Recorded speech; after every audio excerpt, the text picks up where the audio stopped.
카트를 끌고 가격을 비교하고 직접 약을 골라 담습니다. 약사 눈치를 볼 필요도 없죠. 지난해 5월 경기 성남에 처음 문을 연 창고형 약국. 불과 1년 만에 전국 40곳으로 늘었습니다. 창고형 약국은 약국계의 코스트코라 불리며 약의 유통 판도를 바꿔놓고 있는데요. 약을 쇼핑하는 시대, 그 일련을 이슈플러스가 짚어봤습니다. 창고형 약국, 면적이 수백 평으로 넓고 처방전 없이 살 수 있는 일반 의약품과 영양제를 대형마트처럼 진열해둔 곳이죠. 정준원 약사입니다.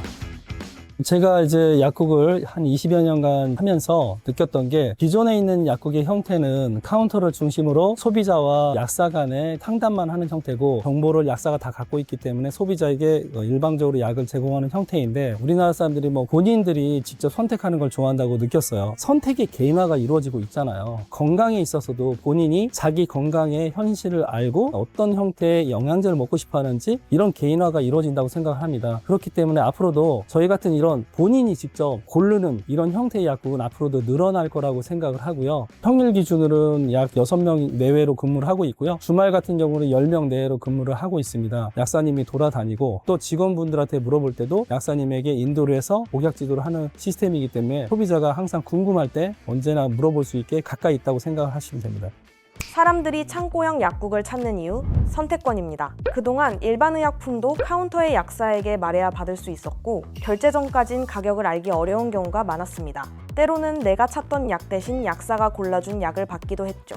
창고형 약국에선 내가 직접 성분을 보고 가격을 비교하고 골라 담습니다. 일단 가격이 싸잖아. 가격이 싸고 또 종류가 다양하니까 또 여기 보면 약사분들한테 물어보면은 친절하게 알려주시고 다양하니까 그러고 내가 볼 수가 있잖아. 다니면서 약국 가면 내가 볼 수는 없잖아요. 한정적으로 보고 그러니까 그런 것들이 편하지. 이렇게 많이 있고 하니까 이렇게 내용물이 다 있어서 각자 이렇게 보고 또 판단하고 또 시간 여유가 있고 하니까 좋아요. 부담이 없어서. 주로 제가 잘 먹는 약들이 집에 있는데 이제 여기 와서 비교를 해보니까 많이 저렴하더라고요. 직접 방문해 확인해 본 결과 대량으로 묶어 사면 분명히 싼 약이 있습니다. 영양제나 파스처럼 꾸준히 많이 사는 품목이라면 절약폭이 꽤 큽니다. 다만 모든 약이 다 싼 건 아닙니다. 우리가 보통 사는 10정짜리 박스 하나로 보면 차이가 크지 않은 경우도 있고 판콜, 페스탈 같은 익숙한 약은 인근 약국보다 오히려 비싸게 팔린 사례도 확인됐습니다. 창고형이니까 무조건 싸다는 건 아니라는 겁니다. 약사들이 많이 상주하고 있어 모르는 걸 물어보기에 편하다는 반응도 있습니다.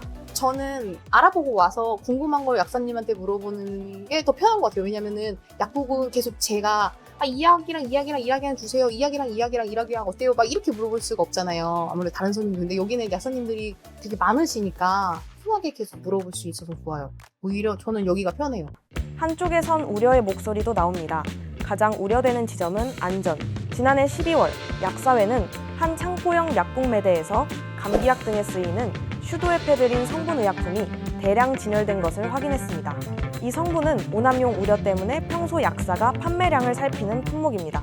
전문가들이 특히 신경 쓰는 건 청소년입니다.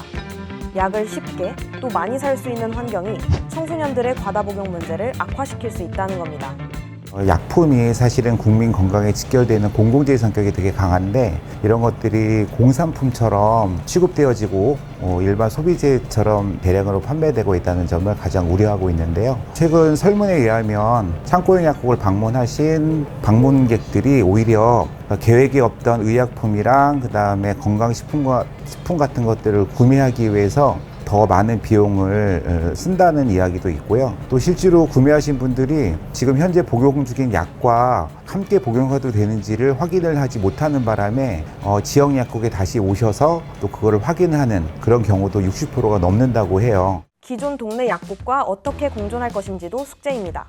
대한약사회가 올해 4월 창고형 약국 인근 약국 535곳을 조사했습니다. 81.6%가 영업에 심각한 영향을 받는다고 답했고 영양제 매출은 72.8%, 상비약 매출은 53.3% 줄었다고 했습니다. 동네 약국의 매출이 줄어든 것만이 문제는 아닙니다. 의료 취약계층이 기댈 동네 약국이 사라지는 건 문제라는 거죠. 창고형 약국으로 인해서 동네 약국의 기반이 붕괴된다면 실제로 약국에 가기 어려운 연세가 많으신 어르신들이라든지 아니면 취약계층 그런 분들이 약국을 방문해서 생활 밀착형으로 지금 상담과 아니면 건강 같은 것들을 자문을 해주고 있는 약국의 서비스를 이용하기가 제일 어려워진다고 생각을 합니다. 불편하다고 느낄 수도 있는데요. 건강에 관한 문제는 얼마나 올바르게 그리고 안전하게 약을 복용을 하냐라는 문제이기 때문에 일정 정도의 불편은 오히려 건강에 대해서 미리 사전에 걸러주는 순기능이 충분히 있다고 봅니다. 약물 오남용 문제, 지역 약국 붕괴 등 우려로 규제가 필요하다는 목소리도 나옵니다. 국회도 움직이고 있습니다.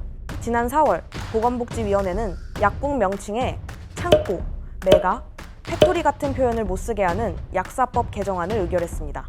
이 약국 개설이 10평짜리 약국과 1000평짜리 약국의 개설 심사 기준이 같다는 건 현실적으로 맞지 않고요. 대형 약국이 동네에 진출을 할 때에는 미리 그 자본 조달 계획이라든지 약사와 경영의 동일화가 이루어지고 있는지 지역 사회의 어떤 영향력이라든지 이런 것들을 면밀히 개설 전에 저희들이 좀 심사할 수 있는 약국 개설 사전 심의 제도는 앞으로의 어떤 약국의 올바른 방향을 위해서라도 꼭 필요하다고 생각을 하고 있습니다.